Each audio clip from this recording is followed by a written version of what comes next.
اعوذ باللہ من الشیطان الرجیم، بسم اللہ الرحمن الرحیم۔ عائشہ اسلامک ہسٹری کی پیاری بہنوں اور بھائیوں، السلام علیکم ورحمۃ اللہ وبرکاتہ۔ آج کی اس ویڈیو میں آپ کے ساتھ بہت ہی آسان عمل اور وظیفہ شیئر کرنے جا رہی ہوں، اور یہ وظیفہ خاص طور پر سورۃ بقرہ کی پہلی آیت مبارک الف لام میم کا عمل ہے۔ یہ وظیفہ آپ نے کس طرح کرنا ہے، کس ترتیب سے کرنا ہے، یہ آج کی اس ویڈیو میں آپ کے ساتھ شیئر کروں گی۔ لیکن آج کی اس ویڈیو میں آپ کے ساتھ جمعہ کے دن کے 2 اعمال اور 2 وظائف شیئر کروں گی۔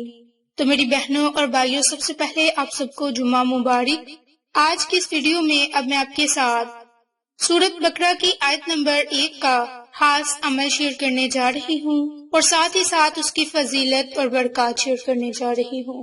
تو الف لام میم حروف مقطعات ہیں، جس کا مطلب اللہ رب العزت کی ذات ہی بہتر طریقے سے جانتی ہے۔ اسی طرح سورۃ بقرہ کی آیت نمبر 21 اور 22 میں ارشاد ہے کہ اے لوگو، اپنے رب کی عبادت کرو جس نے تمہیں پیدا کیا، اور ان کو بھی کہ جو تم سے پہلے تھے، تاکہ تم پرہیزگار بن جاؤ، جس نے تمہارے لیے زمین کو بچھونا اور آسمان کو چھت بنایا، اور تمہارے لیے آسمان سے پانی نازل کیا، پس اس سے تمہارے لیے بطور رزق پھل نکالے، پس اللہ کے لیے شریک نہ بناؤ، اور تم جانتے ہو۔ تو اس آیت مبارک میں بیان کیا گیا صرف اور صرف اللہ ہی کی عبادت کرے، اس کو کسی کے ساتھ شریک نہ بنائے، کیونکہ اللہ کی ذات کے ساتھ کسی کو شریک ٹھہرانا کفر ہے۔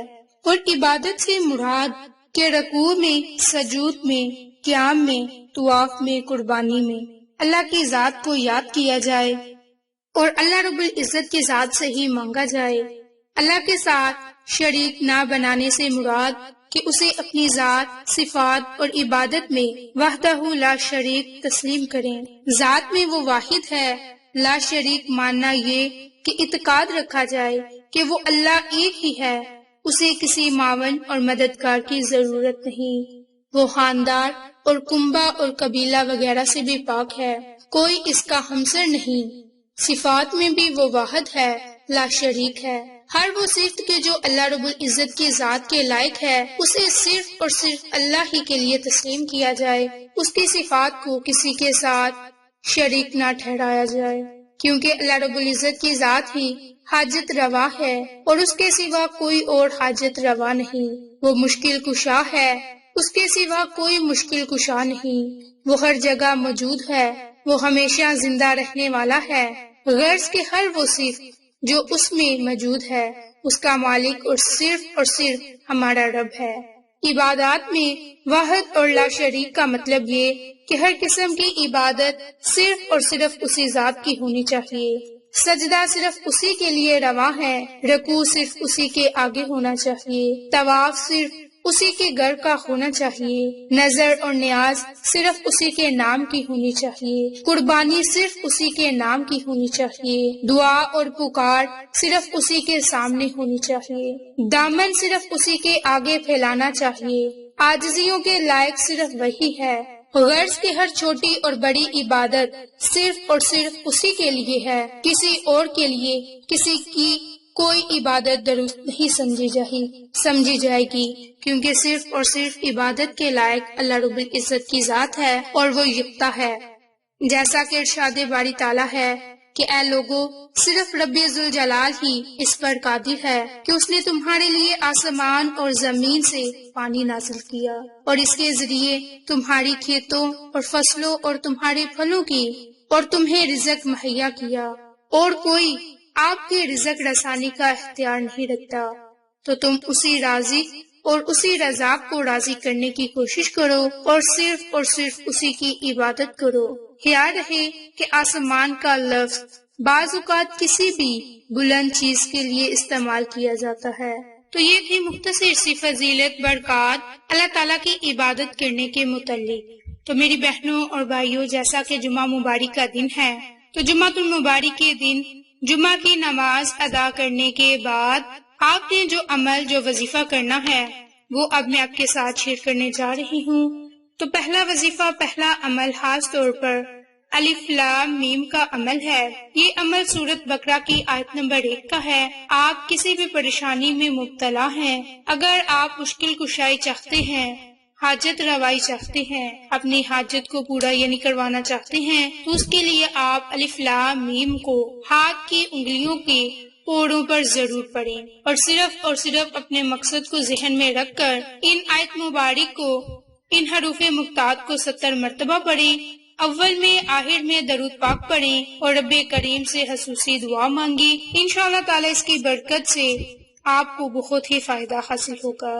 دوسرا عمل، دوسرا وظیفہ ان تمام بہن اور بھائیوں کے لیے ہے جو کسی مصیبت میں پھنسے ہوئے ہیں یا انہیں کسی مشکلات کا سامنا کرنا پڑ رہا ہے، تو وہ لوگ جمعۃ المبارک کے دن نماز جمعہ ادا کرنے کے بعد مسجد میں بیٹھ کر یا پھر گھر آ کر اس عمل کو، اس وظیفے کو کریں۔ انشاءاللہ اس کی برکت سے آپ کو بہت ہی فائدے حاصل ہوں گے۔ یہ عمل، یہ وظیفہ اب آپ نے کس طرح کرنا ہے، کس ترتیب سے اور کس طریقہ کار سے کرنا ہے، یہ اب میں آپ کے ساتھ شیئر کرنے جا رہی ہوں۔ اس کے لیے آپ اپنے مقصد کو ذہن میں رکھیں اور اس کے بعد یہ عمل، یہ وظیفہ ضرور کریں۔ یہ عمل، یہ وظیفہ خفیہ کلمات کا عمل ہے جو آپ نے صرف 30 مرتبہ پڑھنا ہے۔ انشاءاللہ اس کی برکت سے ہر قسم کی تنگی ختم ہوگی، مصیبتیں ختم ہوں گی، تکالیف ختم ہو جائیں گی۔ میری بہنوں اور بھائیوں، یہ عمل دنیا کی عارضی سہولیات کو حاصل کرنے کے لیے ہے، لیکن اگر آپ اس کے علاوہ غیبت، زنا، بدترین گناہ، ان تمام سے آپ اپنے آپ کو محفوظ رکھیں گے تو آپ کو زیادہ فائدہ ہوگا اور اس عمل کی تاثیر اور بڑھ جائے گی۔ اولاد کی طلب ہے، اولاد نہ ہونے کی وجہ سے پریشان ہے یا پھر نافرمان اولاد ہے، تو اسے راہ راست پر لانے کے لیے صرف ان کلمات کو 33 مرتبہ پڑھیں۔ یہ خفیہ کلمات ہیں جن کی برکت سے رب کعبہ کی قسم اثر ہوتا اپنی آنکھوں سے دیکھیں گے۔ بس آپ نے 33 مرتبہ ان قرآنی کلمات کو لازم پڑھ لینا ہے اور سب سے پہلے 3 مرتبہ درود پاک پڑھنا ہے۔ درود پاک پڑھ کر آپ نے یا ذوالجلال والاکرام یا حی یا قیوم بیدک الخیر، یا ذوالجلال والاکرام یا حی یا قیوم بیدک الخیر۔ آپ نے ان قرآنی کلمات کو صرف پڑھنا ہے اور اپنی مصیبتوں سے نجات پانے کے لیے، کسی بھی پریشانی سے بچنے کے لیے آپ جمعہ کے دن نماز جمعہ ادا کرنے کے بعد یہ مختصر عمل اور وظیفہ ضرور کریں۔ انشاءاللہ تعالی اس کی برکت سے آپ کو بہت ہی فائدے حاصل ہوں گے۔ لیکن جب بھی آپ عمل اور وظیفہ کریں، اس کے ساتھ ساتھ نماز کی پابندی کو اپنے اوپر لازم کر لیا کریں، تب ہی آپ کو اس عمل کے کرنے کا فائدہ ہوگا۔ تو یہ وہ 2 کام ہیں جو آپ نے جمعۃ المبارک کے دن لازم کرنے ہیں۔ انشاءاللہ ان کی برکات سے آپ کو فائدے حاصل ہوں گے۔ آپ کو یہ ہماری ویڈیوز پسند آئیں تو اسے لائک، شیئر اینڈ سبسکرائب کریں اور صدقے کی نیت سے اپنے جاننے والوں کے ساتھ شیئر بھی لازم کریں۔ انشاءاللہ پھر کسی نئی اچھی ویڈیو یا اچھی معلومات کے ساتھ آپ کی خدمت میں حاضر ہوں گے۔ تب تک کے لیے اجازت۔ السلام علیکم ورحمۃ اللہ وبرکاتہ۔